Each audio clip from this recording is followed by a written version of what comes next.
हरि अनंत हरि कथा अनंता। यह बात तो आपने विभिन्न जगहों में सुनी होगी और यह बात कितनी सही है यह आप जानते भी होंगे।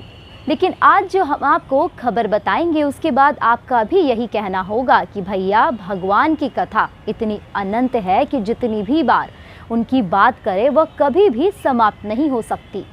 नमस्कार, मैं हूँ शिल्पा पाठक, आप देख रहे हैं हाल चाल। दरअसल आज खबर लेकर आए हैं उत्तर प्रदेश के मैनपुरी से, जहां नदी में तैरता हुआ एक पत्थर मिला है। पत्थर पर लिखा हुआ है राम। उत्तर प्रदेश के मैनपुरी के शान नदी के पास एक पत्थर मिला। पत्थर पर लिखा हुआ था राम। पत्थर नदी में तैरता मिला।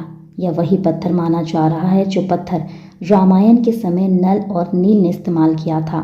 आपको ले चलते हैं रामायण के उसी काल में, उसी नदी के पास। याद करिए, नल और नील बना रही है पुल। पत्थर पर लिखते हैं राम जी का नाम और पत्थर नदी में तैरने लगता है। उसी पत्थर के बने पुल से राम जी लंका पहुंचते हैं अपने पूरे वानर सेना के साथ। इस पत्थर को माना जा रहा है कि यह उसी काल का पत्थर है जो अभी उत्तर प्रदेश में मिला है। वह पत्थर वजन के हिसाब से काफ़ी भारी है, लेकिन नदी में डूबता नहीं है, तैरता ही रहता है।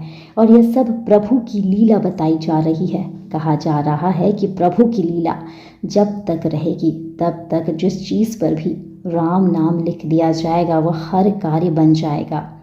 मेरा राम की कृपा से हर एक काम हो रहा है। यह भजन तो आपने सुना ही होगा और लोगों का कहना है कि यह भजन असलियत है और ऐसा बिल्कुल होता है।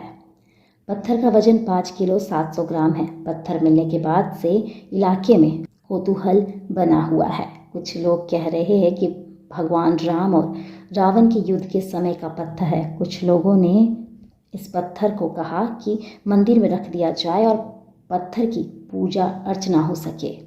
दरअसल 30 जुलाई की सुबह गांव के बच्चे नदी में मछली पकड़ने जाते हैं। उसी समय उन्हें नदी के किनारे काला पत्थर दिखा। इसके बाद उन्होंने पत्थर निकाल ली।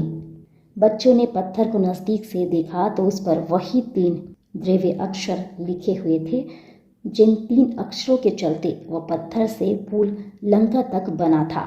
उस पत्थर पर राम लिखा हुआ था। उसके बाद वहाँ पर धीरे धीरे ग्रामीणों की भीड़ जुटती रही, जो पत्थर आकर्षण का केंद्र बना हुआ था। कुछ लोगों ने उत्सुकता वश पत्थर को तोड़ ही दिया, लेकिन पत्थर बिल्कुल ठोस निकला। हैरान करने वाली बात यह भी थी कि बाद में पत्थर जोड़ भी दिया गया। तैरती पत्थर की बात सुनकर नदी के पास कई लोग इस पत्थर को देखने के लिए आ रहे हैं और उम्मीद है कि इससे गांव का पर्यटन और रोजगार बढ़ेगा। जा पर कृपा राम की होई, ता पर कृपा करे सब कोई। जिनके कपट दम्भ नहीं माया, तिनके हृदय बसु रघुराया। रामायण की चौपाई के साथ आपको छोड़ जाते हैं और आप भी अपनी राय कमेंट में रखिएगा कि अभी भी रामायण काल के पत्थर मिल रहे हैं। इस पर आपको विश्वास है या आपको यह सिर्फ एक संयोग लगता है? तब तक के लिए देखते रहे हालचाल। ऐसी रोचक कहानी और खबर लेकर आपके सामने आते रहेंगे।